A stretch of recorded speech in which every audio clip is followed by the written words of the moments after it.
So, in Black Myth Wukong, I have seen a lot of people talking about this, and it's the fact that when you get to the Pagoda Realm in Chapter 3, it's very, very annoying getting around this area because of a certain debuff you might have. The debuff is basically a curse. It's going to lower your max health. It makes going through this area a massive slog. So in this video, we're going to cover exactly how to get rid of the debuff, but I will say one thing. If memory serves me well, I have watched a video or read something, and basically with the big gigantic dudes that spawn in when you're cursed, if you defeat all of them, I believe there is a secret item you get or something like that. So it's entirely up to you if you're going to do this or not. But I will say with that debuff, it does become nothing but stress traversing your way through this area. So if you want to get rid of the debuff, there is one, I'm going to say simple thing, like there's one task you have to do. And starting at the lower pagoda, what you're going to do is make your way through this. Like what I did was rushed my way through it, ignored all of the combat, just basically sprinted through this area.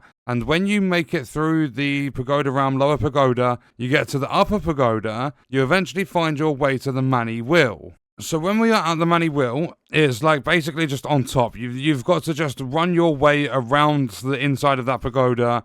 Like run your way around the area, get from lower to upper, then it's going to eventually bring you to outside. When you're outside, if you run across this rock formation that's here, as you go into this building in front of us, there is going to be a boss fight. So this is your one task. This boss fight can be a little bit frustrating.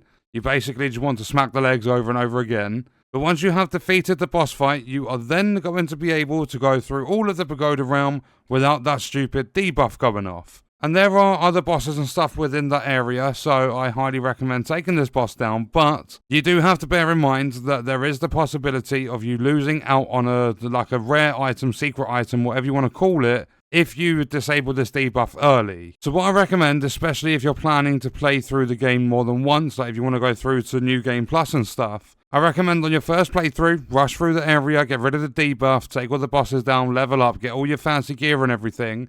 Then on your second playthrough, if you're going for like 100% completion, all the secrets and everything like that, what I recommend is then taking out the bosses and everything, dealing with all the enemies, getting all of the secret items within the Pagoda Realm, and then come to the Manny Will and take this boss down. But if you are looking to get rid of that debuff, you don't want that there anymore, it's frustrating you, then all you have to do is sprint your way through the lower pagoda, through the upper pagoda, come to the Manny Will. When you're here, take this boss down, and that debuff will be permanently removed. I say permanently, obviously if you start New Game Plus, it's going to come back, but for that entire playthrough, the debuff will no longer be there. So that's exactly how you can get rid of the curse within the Pagoda Realm, the debuff that's going to frustrate quite a lot of players. It frustrated me a lot. And what we're going to do is leave that video there. Let me know your thoughts and stuff about this game in the comments, and I'll see you guys in the next one. I hope you enjoyed it. I hope it helped you out. Thank you for watching.